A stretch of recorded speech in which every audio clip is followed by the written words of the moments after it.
A very good morning to all. I am Dilveer Kaur from DIPS IMT. Today teaching you the subject mercantile law. So first topic in the subject is types of contract.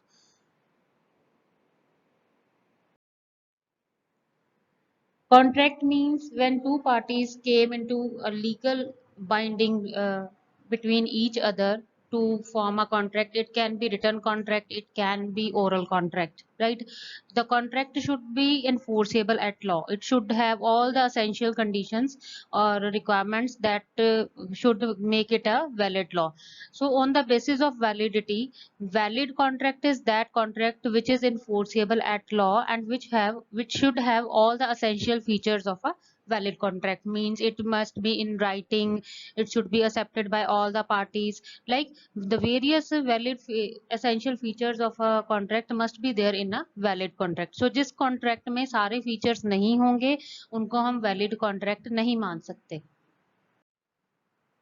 Next category is voidable contract. A voidable contract is one where consent is not free by the one party. Let's suppose एक party contract करना चाहती है लेकिन दूसरी party agree नहीं कर रही, ठीक है? So it means that contract becomes voidable at the option of the another party. Like जैसे यहाँ पे example दिया है, A threatens to shoot B if he does not sell his bike to A. B agrees. This contract is voidable at the option of B. मतलब उसको threaten किया गया है लेकिन उसकी मर्जी नहीं है कॉन्ट्रैक्ट करने का, तो B की मर्जी है, अगर वो कॉन्ट्रैक्ट को नहीं करना चाहता तो B की ऑप्शन के ऊपर ये कॉन्ट्रैक्ट voidable बन जाता है. So next category is void contract. Void contract is that contract which don't have any legal effect. मतलब जिसको आप legally enforce नहीं कर सकते उस contract को हम कहते हैं void contract. A contract which ceases to be enforceable at law becomes void, right?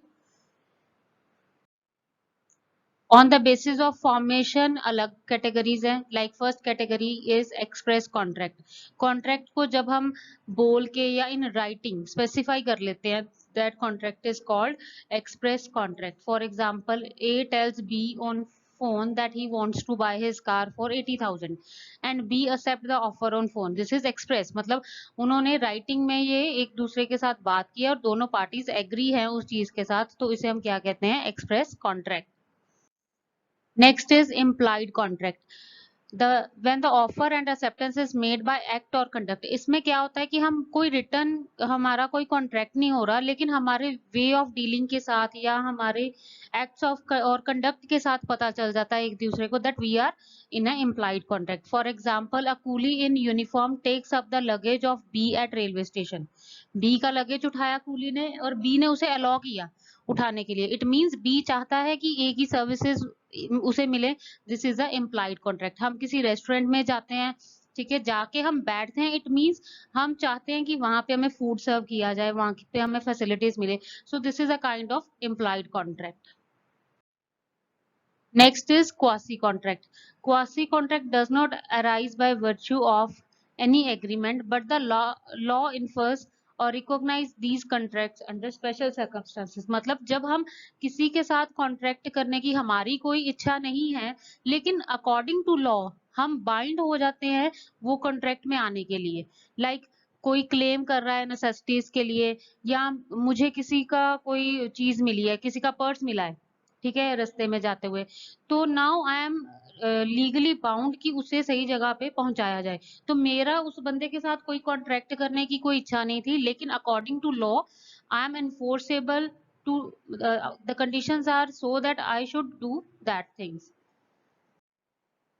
Next is on the basis of execution. First is executed contract. Okay, a contract is said to be executed when both the parties to contract have performed their obligations. ठीक है, जो दोनों parties हैं दोनों ने अपनी अपनी obligations complete कर दी हैं तो उसे हम कहते हैं एग्जीक्यूटेड कॉन्ट्रैक्ट. फॉर एग्जांपल, ए ने बी के साथ कॉन्ट्रैक्ट किया है, जैसे यहाँ पे एग्जांपल दिया है, when a book seller sell a book on cash payment. Book seller ने हमें बुक दी, ठीक है, हमने उसको इन रिटर्न कैश दे दिया. So it is a executed contract. दोनों पार्टीज ने अपनी ऑब्लिगेशंस जो है वो कंप्लीट कर ली हैं. Next is executory contract. When either both the parties to contract have still to perform their share of obligation, this is executory contract. मतलब एक पार्टी ने अपनी obligation complete कर दी है लेकिन दूसरी पार्टी ने अपनी obligation complete अभी तक नहीं की, तो उसे हम कहते हैं executory contract. A buys a car from B for 1 lakh. Now A has made the payment but B has not transferred the contract. It is executed contract, right? Mm. So this was all about today's topic. Tomorrow we will do with the next one. Thank you.